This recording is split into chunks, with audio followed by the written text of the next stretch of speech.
Hello everyone.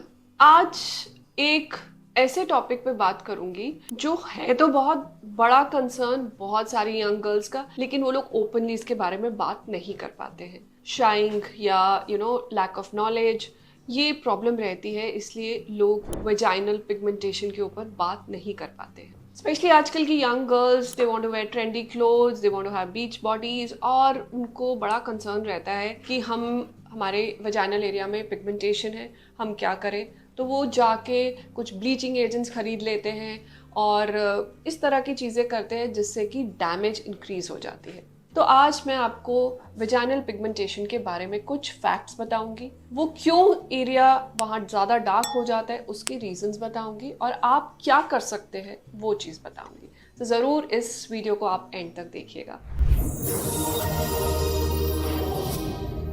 अब vaginal area usually normal body से थोड़ा डार्क होता ही है, ये नेचर का एक प्रिवेंटिव मोड है वहां पर डार्कनेस होने का। लेकिन आजकल के ट्रेंडिंग कल्चर्स की वजह से वेजाइनल एरिया एक्स्ट्रा डार्क हो जाता है। अब क्यों हो जाता है? क्योंकि वहां पर आप वैक्सिंग्स कराते हैं, जिससे हीट एंड प्रेशर ट्रिगर की वजह से एरिया डार्कनिंग हो जाता है। Second is friction. Wearing undergarments which are not cotton can cause a lot of friction in that area, जिसकी वजह से stimulation of melanocytes होता है। Third is shaving without proper moisturization, उसकी वजह से भी ingrown hair होना और darkness होना बहुत common cause है। फिर हेयर रिमूवल क्रीम्स यूज करना। हेयर रिमूवल क्रीम्स ट्रिगर करती हैं वेजाइनल पिगमेंटेशन को, जिससे कि जो एरिया नॉर्मली थोड़ा सा डार्क है वो और डार्क हो जाता है।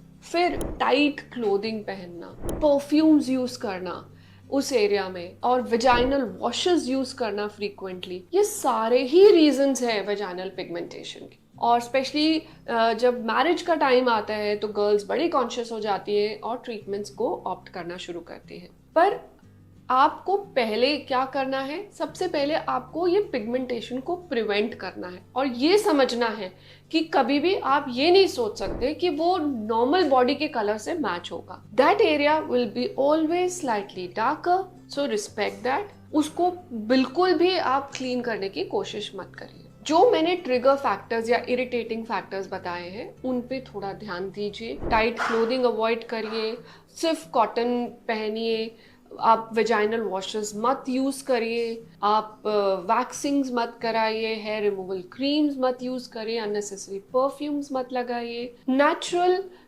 उस क्लीनिंग को इम्पोर्टेंस दीजिए, और अगर आपको क्लीन लुक लेना है तो laser hair reduction is a better option than any other hair removal treatments which can be done in that area. अब मान लीजिए कि ये सब करके भी आपका वेजाइनल एरिया अभी भी पिगमेंटेड है, तो अब आप क्या करोगे? सबसे पहले उस एरिया को हमेशा अच्छे से मॉइस्चराइज रखिए। जो भी स्किन बैरियर्स क्रीम्स आप यूज कर रहे हैं विद पैराफिन, उससे आप उसको मॉइस्चराइज रख सकते हैं। सेकेंडली, आप डी पिगमेंटेशन क्रीम्स यूज कर सकते हैं, जैसे कि pigment bio sensitive area, specially आपके vaginal areas and under arms के लिए बना है। इसके इंग्रेडिएंट्स बहुत कामिंग है, इरिटेशन नहीं करते हैं, and over a period of time lightning आपको उस एरिया में देंगे। देन अगर आपको जल्दी है कि आपको कोई मैरिज का फंक्शन है या बहुत ज़्यादा एम्बैरेस्ड है, आप बीच वेकेशन पे जा रहे हैं and you can not wear a bikini, then you can go for lasers, you can go for laser lightning, you can go for peels